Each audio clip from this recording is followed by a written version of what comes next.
নাটোরে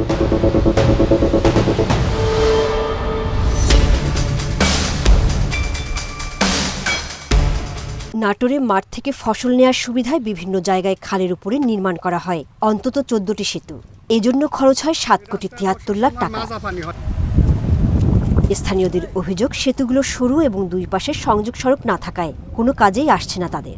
এছাড়া ঠিকাদারি প্রতিষ্ঠানগুলো নিম্নমানের কাজ করে অনেক ব্রিজে দেখা দিয়েছে ফাটল। কোটি টাকা খরচে নির্মাণ করা এসব সেতুর স্থায়িত্ব নিয়েও শঙ্কা রয়েছে। ব্রিজটা দিয়ে আমার কোনো উপকারে আসতেছে না।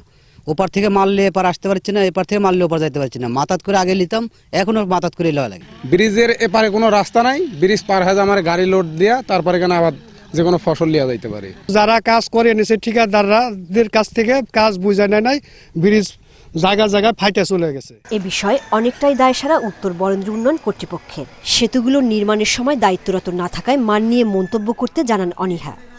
আসলে কাজগুলো যখন সম্পন্ন করা হয় তখন আমি এইখানে পদায়িত ছিলাম না, আর যেহেতু আমি ছিলাম না, কাজের গুণগত মান কেমন হয়েছে সেটা আমার পক্ষে বলাটা অসম্ভব। নাটোরে 2023-24 অর্থ বছরে বিভিন্ন খালের উপরে 14টি ফুটওভার ব্রিজ নির্মাণ করে বরেন্দ্র উন্নয়ন কর্তৃপক্ষ।